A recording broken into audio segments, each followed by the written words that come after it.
सोलापूर जिल्ह्यात अवकाळी पावसानं जोरदार हजेरी लावली आहे। सोमवारी दुपारी 4 नंतर अनेक ठिकाणी मुसळधार तर काही ठिकाणी पावसानं हजेरी लावली आहे। जिल्ह्यातील मंद्रुप, भंडारकवठे, मेंदर्गी, मंगळवेढा या ठिकाणी पावसानं दमदार हजेरी लावली आहे। या पावसाने हातातोंडाशी आलेल्या पिकांचं नुकसान झालंय। दरम्यान वादळी वाऱ्याने अनेक ठिकाणी वातावरणात बदल झालाय।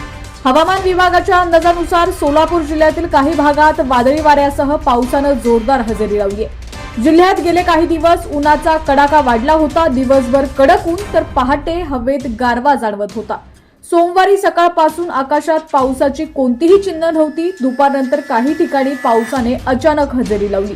सुरुवातीला सोसाट्याचा वारा आला, त्यानंतर मेघगर्जनेसह पावसानं हजेरी लावली। जिल्ह्यातील मंद्रुप, मेंदर्गी, भंडारकवठे, लवंगी, मंगळवेढा या ठिकाणी पाऊस पडल्याची वार्ता आहे। मंद्रुप, मेंदर्गी येथील काही ठिकाणी गारांचा पाऊस पडला तर काही ठिकाणी सोसाट्याच्या वाऱ्यासह मुसळधार पाऊस झाला। काही ठिकाणी 1.5 ते 2 तास पावसाची रिपरिप सुरू होती। सोसाट्याचा वारा सुटल्यानं पिकांचं मोठं नुकसान झालं। आंब्याचा मोहोर गळून पडला तर काढणीला आलेल्या द्राक्षाच्या पिकाचं मोठं नुकसान झालंय। मंगळवेढा परिसरात ज्वारी पिकांचं मोठं नुकसान झालंय। तसंच सांगोला तालुक्यात काही ठिकाणी हलका पाऊस पडला, त्यामुळे डाळिंब पिकावर रोग पसरण्याची भीती शेतकऱ्यांवरती आली आहे। जिल्ह्यात अवकाळी पावसानं हातातोंडाशी आलेली पिकं निघून गेली। या पावसाने नागरिकांसह विद्यार्थ्यांची सुद्धा तारांबळ उडाली। दरम्यान सोलापूर जिल्ह्यात गेल्या काही दिवसापासून उन्हाचा कडाका वाढला होता। दुपारी घामाच्या धारा लागत होत्या।